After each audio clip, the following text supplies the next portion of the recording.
क'क्राझाराव चिराङाव लुथिनाय जाथायजोंनो बिटिआरआव गोजोन गैला होनना बुंनो हाया। माब्लाबा समाव बियो जाफ्लांनो हागौ। बे बाथ्राखौ बुंदों एमएलए जयन्त बसुमतारिया। बिटिआर हालामाव बिटिआर गोरोबथानि उनाव गोजोन थासारि फैबाय होननानै बयबो बुंसै आरो गोबाङानो फोथायो। नाथाय दासान्दि क'क्राझार आरो चिराङाव आयेननि बेरेखा हाथियार लानानै गोबां लाख रां लुथिनाय जाथाया जाफ्लेबाय थादों। थारैनो नंगौ, दान मोनसेयावनो खेबनै खेबथाम हाथियार दिन्थिना रां लुथिनाय जाथायखौ नुनो मोन्दों आरो बेफोरबायदि जाथायखौ लानानै गोबांखौनो बिटिआरआव गोजोन गैला होननानै बुंनायखौबो नुनो मोन्दों। बेनि गेजेराव थासारिखौ लानानै खेंफोरथि होदों चिरां जिल्ला सिडली बियाबनि एमएलए जयन्त बसुमतारिया। एमएलए जयन्त बसुमतारिया बुंदों, क'क्राझार चिराङाव लुथिनाय जाथायजोंनो बिटिआरआव गोजोन गैला होनना बुंनो हाया। रां लुथिनाय जाफ्लेबाय थानाया बियो साननो गोनां बाथ्रा, नाथाय गिनांगौ गैया। माब्लाबा समाव बियो जाफ्लांनो हागौ। बेबादि थासारियाव खुंथाय सरकारनि फेलेंनि बाथ्रा फैया आरो क'क्राझार चिरांनि पुलिस बिफाना दायनिगिरिखौ थाबैनो हमनो हागोनखौ गाव फोथायो होननानै बुंदों एमएलए जयन्त बसुमतारिया।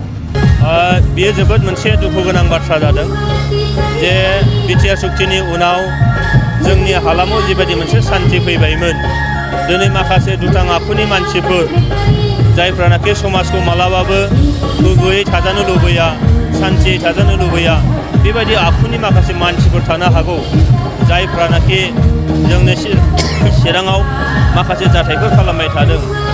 नोङो सोरनिफ्रायबा थाखा लुट खालामनाय, थाव दिफुनिफ्राय लुट खालामनाय, बे क'क्राझार चिरां मोननैयावबो जाबाय थादों। बेयो जोंनि थाखाय जोबोद मोनसे साननो गोनां बाथ्रा जादों। नाथाय गिनांगौ बाथ्रा गैया जे बेबायदि थासारिया बबेबा समाव मालाबा फैफ्लांनो हागौ, खिन्थु बेजोंनो जोंनि सान्थिया बायबाय होननानै जों बुंनो हाया।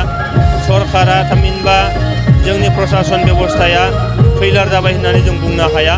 जे बियो निस्सय दिनैहाय चिरांनि प्रसासन, क'क्राझारनि प्रसासना बिनि थाखाय मोनसे हाबाफारि लाबाय थादों, मेजार लाबाय थादों। आं फोथायो जे खोब खम समनि गेजेरावनो बिथांमोना निस्सय आयेननि मेल फाखननिसो फैगोन आरो बेनि सान्थिखौ जों आरो रैखाथि खालामफिननो हागोन।